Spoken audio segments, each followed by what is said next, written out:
Hello बच्चों, let's see this question. Which of the following increases with the increase in temperature in case of a liquid? Options are vapor pressure, surface tension, viscosity. चलिए बच्चों, एक एक करके इन सारे जो हमारे पास टर्म्स दिए हुए हैं, vapour pressure, surface tension and viscosity, इसको हम लोग समझते हैं और देखते हैं कि कौन सा इंक्रीज करेगा with the increase in temperature. So the key concept which is actually required for this question is basically the properties of liquids, right? Properties of liquids से सवाल है ये. जो तो देखते हैं कि कैसे क्या क्या चीजें होती हैं.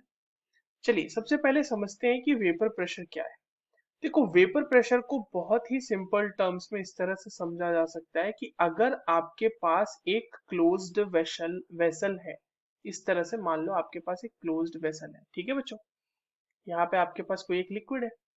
तो इस लिक्विड के जो ऊपर वेपर्स होंगे, वो एट अ सर्टेन टेम्परेचर, जो इसके वेपर्स इसके सरफेस पे जितना प्रेशर एक्सर्ट कर रहे होंगे on the surface of liquid, वही होता है वेपर प्रेशर. अब आप एक बात बताओ कि जैसे जैसे आप अगर टेम्परेचर बढ़ाओगे, टेम्परेचर अगर हमने इंक्रीज करा, तो there will be more number of molecules जो कि वेपर फेज में होंगे, ठीक है.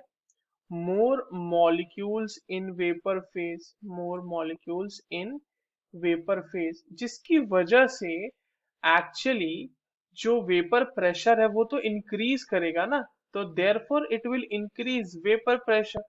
तो इसकी वजह से वेपर प्रेशर हमारा बढ़ जाएगा. अब आप ये देखो कि हमसे सवाल भी तो यही पूछा गया था कि इंक्रीज इन टेम्परेचर के साथ साथ कौन सा इंक्रीज करेगा. तो वेपर प्रेशर तो इंक्रीज कर रहा है, इतना तो समझ में आ रहा है.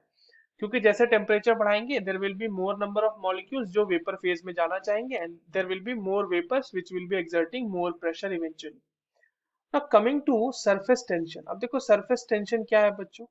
सरफेस टेंशन को बिल्कुल ही सिंपल वर्ड्स में अगर हम समझें, तो लिक्विड के सरफेस पे जो बल्क ऑफ लिक्विड के द्वारा लगाया हुआ फोर्स होता है ना, वही होता है सरफेस टेंशन. जैसे मान लो ये सरफेस ऑफ लिक्विड है, ये वाली हमारी, ठीक है. अब ये देखो, इसको जो है वो बल्क ऑफ लिक्विड अंदर की तरफ इस तरह से खींच रहे होंगे.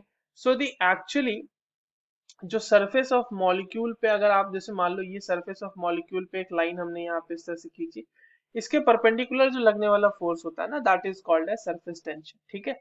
अब जैसे जैसे आप टेम्परेचर बढ़ाओगे, अगर आपने टेम्परेचर को बढ़ाया है, तो टेम्परेचर के बढ़ने से क्या होगा कि जो मॉलिक्यूल्स होंगे सरफेस के ऊपर, या फिर जो मॉलिक्यूल्स ऑफ लिक्विड होंगे, उनके पास काइनेटिक एनर्जी बढ़ जाएगी. Kinetic energy of molecules will increase, ठीक है. नॉट एनर्जी, काइनेटिक एनर्जी लिखते हैं पूरा यहाँ पे, दैट काइनेटिक एनर्जी बढ़ने का मतलब the molecules will be in much more vibration. तो kinetic energy of molecules will increase, molecules will increase, ठीक है. और इसकी वजह से एक्चुअली क्या होगा, इसीलिए सरफेस टेंशन जो होगा बच्चों वो डिक्रीज कर जाएगा. अब देखो सेम चीज आप अप्लाई करो विस्कोसिटी के साथ.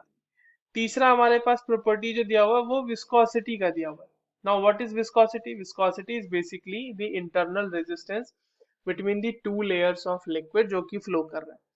तो अगर हम ज्यादा टेम्परेचर इसके केस में भी बढ़ाएंगे, सिमिलरली टेम्परेचर अगर आपने इसमें भी इंक्रीज किया, तो बच्चों काइनेटिक एनर्जी तो इसमें भी बढ़ जाएगा ना.